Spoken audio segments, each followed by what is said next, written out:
So that does it for our overview of common motorhome steering and suspension issues, as well as their solutions. So I know that was quite a bit to digest. Let's go over what we can conclude from all of that.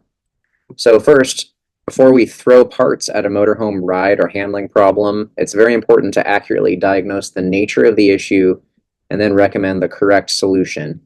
And in order to get an accurate diagnosis of the issue, you've got to do the following. First, road test, or have the customer road test to determine what issue or issues is or are present. There could be more than one thing going on. Perform a very thorough inspection of the chassis so that you can identify any problem components.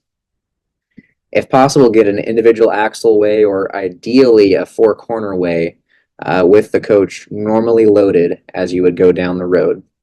And then in some cases, check your tire wear or alignment if necessary. So always a good idea to check your tire wear, check your tire age. If you notice a problem with wear or you've got other ride handling issues going on, then get an alignment done as well.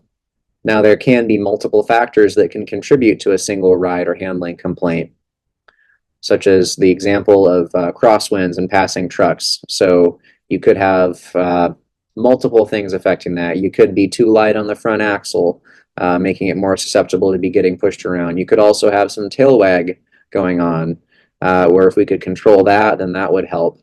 You could also have a sway problem, and so whenever you get hit by that gust of wind, the whole coach gets, shoved over and leaned to the side. So lots of different things to look at. We always recommend people start with the simple things, so getting the coach weighed, looking at that, but we also know that the solutions that we recommend are tried and true. They are proven to help.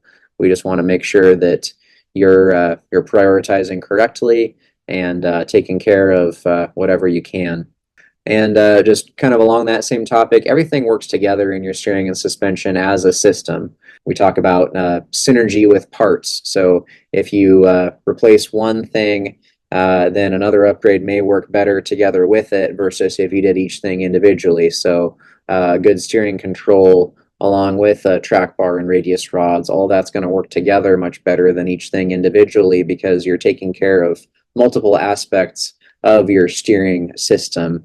And addressing one aspect of your ride and handling can have an impact on other attributes. So one potentially negative example is if you're getting a lot of sway or something, a lot of bounce, you put a really stiff set of shocks on there. Maybe that took care of your bounce, your sway issue, but now it rides too rough. So sometimes you got to weigh out those factors where there is a potential for a trade-off. Other times you may be able to find a solution that's going to be a better fit for you and more directly address your main complaint without causing those other negative impacts on other attributes of your ride and handling. And then finally, it's really up to the coach owner to decide how well they want the coach to drive and what issues to prioritize. So if that's you, then it's your call. If it's your customer, then it's got to be up to them. You just want to make sure that it's an informed decision, that the coach owner knows what all issues they may have, they know what upgrades are available to address those issues, and can make an informed decision from there. So if you do have any questions for us, please feel free to contact SuperSteer at 888-898-3281. You can also reach us by email at sales@supersteerparts.com. Thank you very much for your time. Really appreciate it.